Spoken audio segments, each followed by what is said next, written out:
In Maya, I'm going to show you how to create a skeleton and then use the rigging tools to basically put a skeleton inside it so it can be moved around. So, how to do rigging? Well, this is actually quite simple within Maya, partly because of this little tool up here, which basically is a human skeleton. What you have to do though is you actually have to create a model for it to sit on. Now, there are pre-made people created by some very competent 3D modelers, but I'm just going to make a really dead simple skeleton just to show you how this works and how easy it is to actually do it without a pre-existing model. So I'm going to start off by creating a head. I'm not going to make it too big, and then of course I'm going to go from there. I'm going to make the neck. I'm just going to use a cylinder for that, and I'm going to make it quite a thin neck, and then I'm going to shrink that down quite a bit. Now we've got our little neck. Okay, next thing I want to do is I want to create a set of shoulders. Now, what I need to do with these is I need to create some two separate shoulders. If I create a single bar for the shoulders, what happens is as you make the skeleton, it operates as a single joint, and that means it will come detached from the joints on the other side. So it's very important that this is a reasonable size and not a single bar. So I'm going to take that down to about 0.75. I'm going to obviously Control A to get my attribute editor up. I'm going to rotate it 90 degrees, and then I'm going to put it roughly halfway across. Then I'm going to come across and put my other one on. Obviously, I'm not being insanely accurate here. If I was going into something that I wanted to use permanently, I'd be a lot more precise about my measurements. Okay, now from here, obviously, I want to create a joint, a couple of ball joints here and here. They're going to act as my shoulders. Again, just for this example, I'm going to use a small sphere, nothing too fancy. I'm going to put one there, I'm going to copy it, I'm going to move the next one across. I'm going to make all my joints roughly that size. I'm going to make another one just here too. Obviously, smaller joints, the more accuracy you get. As you can see, because I'm being imprecise though, I'm getting too much asymmetry. That's fine though for this kind of playing around. Then I'm going to create some arms. So I'm going to head down to the arms here. I'm going to expand it a tiny bit so it's a bit longer. Then I'm going to copy that across. Copy those joints again.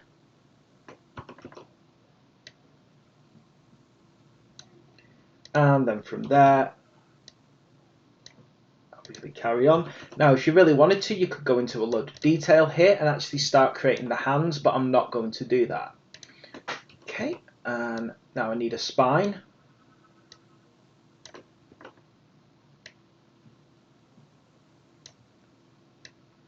Need to get it a good length because obviously it needs to come a bit further down than the arms so that it doesn't intersect with the legs.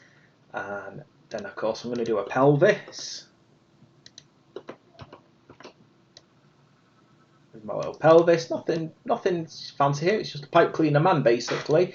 And just because I'm going to be a bit lazy, I'm going to of course use exactly the same set. Of course it's hips, so I need them to be slightly further inwards.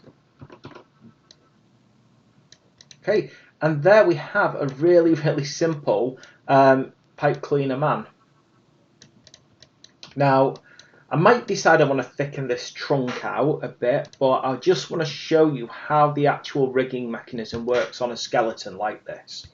So, dead simple, once you've got this all up and running, head yourself over into rigging, select your whole model, and we can actually modify and freeze the transforms, and also if we really wanted to, we could also combine our mesh, and then it's a single object. You'll see it shouldn't make much difference. Then I'm going to hit Quick Rig. And as I said, a quick rig is basically designed for human shapes. Now, you could use it on anything with kind of 4 limbs and a head, but if you were trying to do like an animal, it wouldn't give you that tail or anything like that. I'm not going to do the one click, I'm going to step by step it.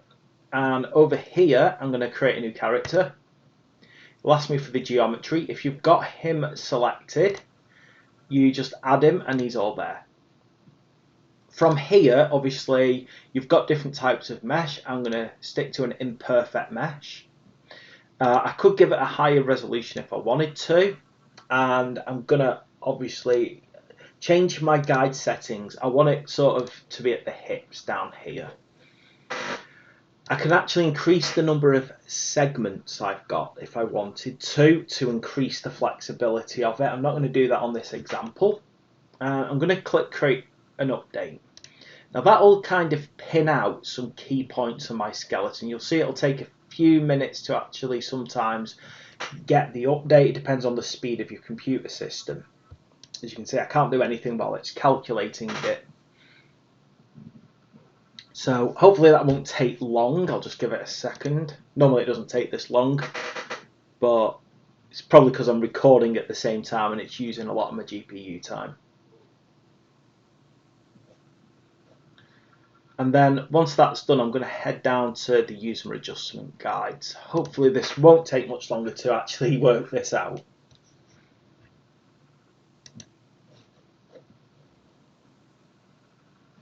Obviously, if I'd just done the really quick rig, it would have probably been done by now, but I wanted to make sure that it does it how I want it to do it.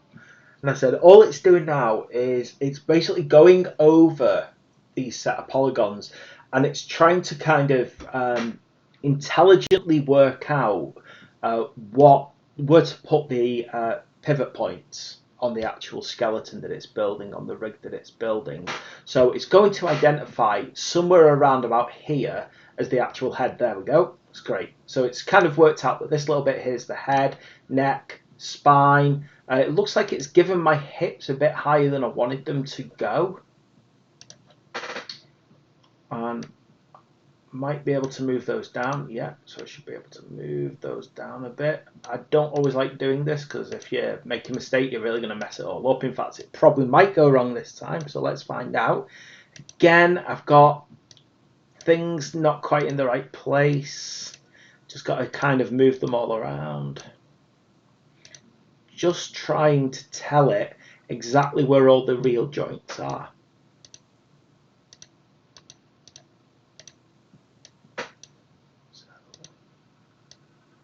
Moving them all down. Hopefully it'll get this right. Obviously you can see here where I've got my shoulder joints. Yeah, I want this to be the neck. I might put my head a tiny bit higher up. Okay, so now that I think those are all in the correct position, I'm then going to carry on down and I'm going to use the adjustments.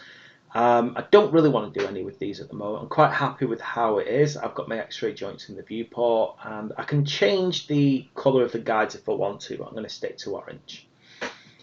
A few other skeleton settings. I want skeleton and the control rig together. I want to be able to create mirror behaviour.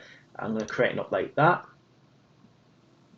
And there we go. I've actually set up my rig now, and you can actually see where all the joints are touching each other. Just one less skinning of it, which again requires a bit of GPU processing to get that right.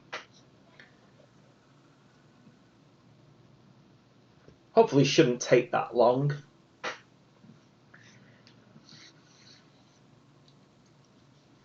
And when this is all done, hopefully, I now have a rig that I can actually move around.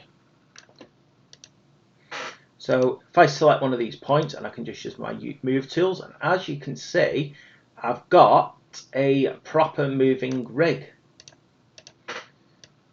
Again, I can make this move around, I can make it go up and down, I can bend it inwards, I can make it go upwards. If I move to the front, I can make him pivot that way. So there's lots of different things that I can move around. That's partly because you'll notice that it doesn't really bend very well at the elbow unless you use this end part, and then it starts to work it out. You'll see that the actual joint and the actual polygons do morph out of shape while I'm doing it though. But overall, we've got some good movement going now. And can you see, because I've been careful about where I put my pivot points, where I've put my ball joints for the actual body, I actually start to get some proper movement. Again, I could move this arm upwards. There we go. Yeah, and I can obviously move the shoulder inwards and outwards. I can bend the head forwards. You can see it's kind of, I'm pulling it and then it's attached to the pivot below.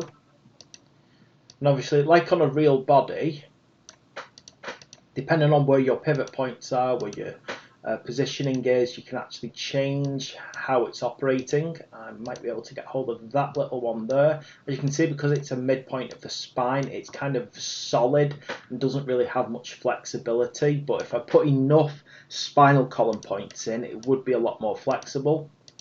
I've even got the little hip points here, but you can see they're very locked in, whereas this hip here, I can actually jiggle about like a real hip if I wanted to. I can also pivot myself around. So it actually changes positioning. I can rotate different parts of the body. This is designed to, as much as possible, match a human frame. So obviously, but you can still spin it all the way around. Same with the head. I can turn it. If I'd put some eyes on there, it'd be even better. And there we go. That is some really basic rigging, and this can actually be imported into Unreal Engine with the rig, which is a really useful thing, that you can actually get the rig from Maya straight into things like Unreal Engine 4, and from there though you'd have to program it and do all the things in Unreal.